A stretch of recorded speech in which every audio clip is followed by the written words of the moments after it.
पिछले एपिसोड में आपने देखा कि इकुमा मुमी को बचाने के लिए काफी ज्यादा कावानी को अकेले मार देता है और आयरन फोर्ट्रेस से लोग आकर उन्हें बचा लेते हैं और फिर उन सबका सामना उस स्मॉग मॉन्स्टर से होता है जिसे वो एक अच्छी प्लानिंग और मुमी की वजह से हरा देते हैं। और अब आगे तो एपिसोड की शुरुआत में हम देखते हैं कि इकुमा एक वुडन की डमी पर स्वॉर्ड मूव्स की प्रैक्टिस कर रहा होता है और वो मूव कुरुसु के मूव की कॉपी होता है और मुमी बताती है कि हम कावानेरी बाकियों के मूव्स को देखकर कॉपी कर सकते हैं। और इसी बात पर कुरुसु और इकुमा स्वॉर्ड फाइट में कम्पीट करते हैं, पर कुरुसु एक ही अटैक से इकुमा के हाथ से तलवार गिरा देता है और इकुमा को चिढ़ाते हुए कहता है कि बस तुमने मेरा एक मूव इस्तेमाल कर लिया तो अब ज्यादा हवा में मत उड़ो। और ये बात मुमी और ताकुमी को पसंद नहीं आती और ताकुमी इकुमा का गिरा हुआ चश्मा उठाकर वापस उसे पहनाता है और इकुमा को कहता है कि अगली बार इसका यही मूव चोरी कर इस पर ही इस्तेमाल करना। और कुरुसु ये सुनकर भड़क जाता है और हम देखते हैं कि ट्रेन की बाहर की साइड काफी ज्यादा लोग इकट्ठे होते हैं क्योंकि अगला स्टेशन जल्दी आने वाला था जो था शितोरी स्टेशन। और ये देखकर कि उस स्टेशन पर कावाने ने हमला नहीं किया था, ट्रेन के सभी लोग काफी ज्यादा खुश हो जाते हैं और इकुमा भी मुंह में से कहता है आखिर कुछ देर तक तो शांति मिलेगी। और फिर हमें दिखाया जाता है कि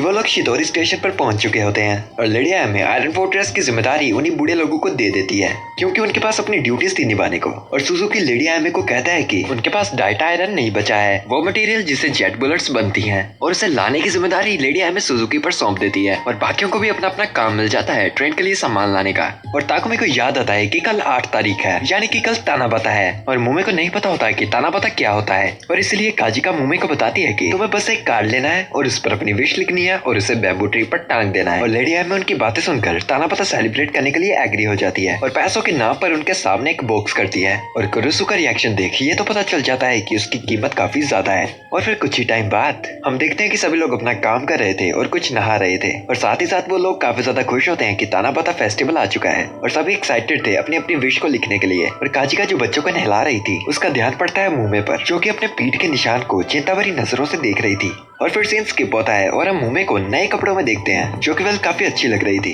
और वो कहती है कि मुझे काफी टाइम हो गया नए कपड़े डाले। और उसकी बात पर इकुमा भी एग्री करता है जो खुद नए कपड़े डाल कर आया था। और फिर मुमे इकुमा को थोड़ा सा चिढ़ाते हुए मजाक करती है और युकिना और उसकी गैंग वहाँ से गुजरते हुए कहती है कि हम रिपेयर शॉप के लिए पार्ट्स लेने जा रहे हैं। और मुमे थोड़ा सा कंफ्यूज होती है कि वो किसके साथ जाए, पर काजिका वहाँ आकर उसका हाथ पकड़ लेती है और कहती है कि तुम्हें मेरे साथ चलना चाहिए और उसे अपने साथ ले जाती है। और इकुमा ये देखकर थोड़ा सा खुश होता है कि मुमे को भी अपने दोस्त मिल गए और अपने रास्ते चले जाता है। और हम काजिका को देखते हैं जो कि जहाँ भी जाती है वहाँ पर चीजों का रेट आधा करवा रही होती है, बिल्कुल हमारे इंडियन आंटीज की तरह। और मुमे ये देखकर थोड़ा सा इम्प्रेस होती है और हम इकुमा और ताकुमी को एक दुकान पर देखते हैं और इकुमा अपने सामने पड़े बक्से में जो आइटम्स पड़ी है उनके बारे में पूछता है और बाद में बताता है कि ये फायरवर्क्स हैं जो कि हम तानाबाता फेस्टिवल के लिए जलाते हैं। और इकुमा शॉप ओनर से पूछता है कि फिर तो आपके पास बस चार्जेस भी होंगे। और शॉप ओनर इकुमा को कहता है तुम्हें वो किस चीज के लिए चाहिए। और इकुमा कहता है मुझे वो जेट बुलेट्स के लिए चाहिए। और उस आदमी को जेट बुलेट्स का प्रोसेस समझाने ही वाला होता है कि वहाँ पर एक और कस्टमर आ जाता है और सीधा शॉपकीपर के पास जाकर कहता है कि ये गन चल नहीं रही, मुझे अभी कभी इसे ठीक करके दो। और शॉपकीपर को अपनी गन पकड़ा देता है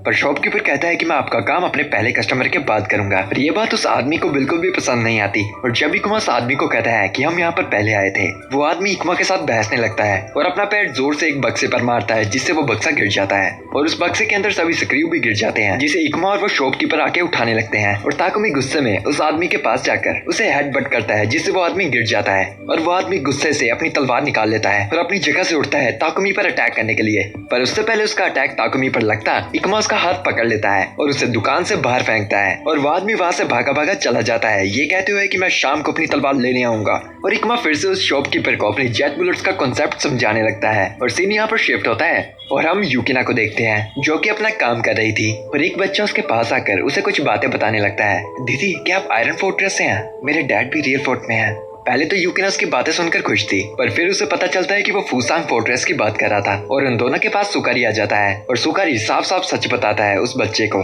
कि वो ट्रेन खत्म हो चुकी है क्योंकि वही वो ट्रेन थी जो आरागाने स्टेशन पे क्रैश हुई थी और वहीं से ये लोग भाग कर आए हैं। पर युकिना इस बात का काफी ज्यादा गुस्सा करती है कि वो एक बच्चे को ऐसी बातें बता रहा है। पर सुकारी युकिना को कहता है कि हमें सच नहीं छुपाना चाहिए क्योंकि मेरे पिता के बारे में मुझे किसी ने नहीं बताया था। और वो बच्चा रोने लगता है और सुकारी को झूठा कहने लगता है और कहता है कि मेरे पिता ने वादा किया था कि वो वापस आएंगे। फिर सुकारी उस बच्चे के पास जाकर झुककर बैठता है और उसे कहता है कि मुझे माफ करना, मेरा प्लान तुम्हें रुलाने का नहीं था। पर असली लड़ाई सिर्फ तब शुरू होती है जब आंसू सूख जाते हैं। और सीन शिफ्ट होता है और हम लेडी आयामे को देखते हैं जो कि एक रूम में बैठी है वहाँ के लोड का इंतजार करते हुई। और उसी रूम के बाहर किबितो और कुरुसु बैठे हैं जो कि बातें कर रहे होते हैं। और कुरुसु बाहर वेट कर करके थक गया था, इसलिए वो लेडी आयामे से बात करने के लिए वहाँ का दरवाजा खोल देता है। और वहाँ पर वो देखता है कि लेडी आयामे चुपके से वहाँ पर खाना खा रही है। और जिसे देखकर न जाने ही क्यों कुरिसु शर्मा आ जाता है और गेट वापस बंद कर देता है। और किबितो को कहता है कि हम थोड़ा और इंतजार करेंगे। और फिर शाम हो जाती है और वहाँ का लोड आ जाता है और बालकनी से गुजर ही रहा होता है कि वहीं पर कुरिसु और लेडी आयामे से रोक लेते हैं और अपने आप को उससे इंट्रोड्यूस करवाते हैं। और वो भी अपने आप को इंट्रोड्यूस करवाता है और कहता है कि मैं हूँ यामाजाकी, यहाँ का मिनिस्टर। और फिर लेडी आयामे वहाँ के मिनिस्टर को जेट बुलेट्स के बारे में बताने लगती है। और कुरिसु उस गन को तैयार करता है फायरिंग के लिए और एक मेटल बार पर निशाना लगाता है। पर जब निशाना बचता है वो देखते हैं कि वो बुलेट मेटल बार तक को चीर देती है और साथ ही साथ दीवार को डैमेज कर देती है। और लेडी आयामे उस मिनिस्टर को कहती है कि अगर आप इंटरेस्टेड हैं तो हम आपको इसके ब्लूप्रिंट्स दे सकते हैं, लेकिन सिर्फ तब अगर आप हमारे साथ कोऑपरेट करें तो। और वो मिनिस्टर उनको खाना और बाकी चीजें प्रोवाइड करने के लिए तैयार हो जाता है। और सीन शिफ्ट होता है और हम देखते हैं कई सारे लोगों को जो कि पहले आपस से एक दूसरे को इंट्रोड्यूस करवाते हैं। और उन्हीं लोगों में मुमे का पुराना साथी भी शामिल था जिसका नाम एंको था और वो एक हंटर था और वो अब उन्हीं के लिए काम कर रहा था। और वो सभी मिलके एक बहुत ही बड़ी साजिश रच रहे थे। और फिर हमें काजिका और मुमे देखने को मिलती है। और काजिका उस बच्चे को अब अपनी गोद में बिठा लेती है जिसे पहले मुमे ने अपनी पीठ में बिठाया था। और मुमे इस बात से काफी ज्यादा खुश होती है कि उसने उस बच्चे को सुला दिया। और मुमे अपने सिर में लगा फ्लावर इकुमा को दिखाती है, पर इकुमा हमारा डंप जिसे कुछ पल्ले नहीं पड़ता। और काजिका अपने पास लगे बैम्बू ट्री में अपनी विश वाला कार्ड टांग देती है और मुमे को बताती है कि तानाबता फेस्टिवल में तुम्हें ऐसे ही कार्ड टांगने हैं। और उन्हें देखकर मुमे को कुछ चीजें याद आने लगती हैं और वह सब लोग वहां से जाने लगते हैं। पर चलते चलते इकुमा जब वापस देखता है वो देखता है कि मुमे वहां पर मौजूद नहीं है और सभी लोग थोड़ा थोड़ा परेशान हो जाते हैं। और इकुमा कहता है कि वो अपना डिनर अपने साथ नहीं लेके गई और वहां से भागा चला जाता है। और डिनर से उसका मतलब ब्लड था। और हम देखते हैं मुमे को जो एक श्राइन में बैठी है और किसी बात से चिंतित है। और इकुमा फाइनली वहां पर आ जाता है और मुमे को कहता है मैं तुम्हें कब से ढूंढ रहा हूँ, तुम अपना डिनर भूल गई थी। और उसे वो डिनर दे देता है और उसे कहता है कि खाने से पहले खाने की रिस्पेक्ट करना मत भूलना। और मुमे रिस्पेक्ट देकर उस खून को पी जाती है, यानी अपने डिनर को। और कुछ मिनट के साइलेंस के बाद मुमे इकुमा को बताती है कि मैंने पहले भी तानाबता सेलिब्रेट किया है, मैं बस उसके बारे में भूल गई थी। पर मुझे बैम्बू के पत्तों को देखकर याद आ गया कि कैसे मेरी माँ डेकोरेशन कर रही थी। और फिर उन्होंने मुझे बुलाया और कहा होजुमी आज हम मिल्की वे देख पाएंगे। मतलब कि मुमे का असली नाम होजुमी था। और मुमे कहती है कि मैं सोचती हूँ कि उसे लिखा कैसे जाता होगा। और इकुमा अपनी जगह से उठकर नीचे पत्थरों पर मुमे का असली नाम होजुमी लिखता है। और फिर मुमे को कहता है कि पक्का तुम्हारी माँ ने तुम्हारा नाम होजुमी इसीलिए लिखा होगा ताकि वो चाहती थी कि तुम जितने चाहे उतने राइस खा पाओ। और मुमे इकुमा की इस बात को सुनकर हंसने लगती है और कहती है कि मतलब मेरी माँ बेवकूफ थी, इतने सालों से कहीं भी राइस नहीं उगे और अगर उग भी जाएंगे तो हम कौन सा खा पाएंगे, और क्या पता हम उससे पहले ही काबाने बन जाएं। और कहती है कि क्या मैं काबाने बन गई तो क्या मैं रहूंगी और यहाँ तो मेरा दिमाग ही नहीं होगा। और इस बात को कहकर वो अपनी बात को मजाक के तौर पर दर्शाती है। और इकुमा जो उसकी बातों को ध्यान से सुन रहा था अपनी जगह से उठता है और उसे कहता है बस करो, तुम्हें इंसान बनना होगा और अगर तुम ऐसा ही सोचती हो तो तुम्हें काबाने से लड़ने की कोई जरूरत नहीं। और कहता है हाँ मैंने फैसला बना लिया है, मैं एक दिन तुम्हें राइस खिलाऊंगा जैसा कि तुम्हारी बात चाहती थी। पर मुमे उस बातों को मजाक में लेती है और कहती है उसके लिए पहले मुझे इंसान बनना पड़ेगा और साथ ही साथ तुम्हें राइस ग्रो करने के लिए फसल चाहिए और उस चीज के लिए भी हमें सभी काबाने को मिटाना पड़ेगा। पर इकुमा अपनी बात से पीछे नहीं हटता और मुमे को कहता है मैं तुम्हें इंसान बनाऊंगा।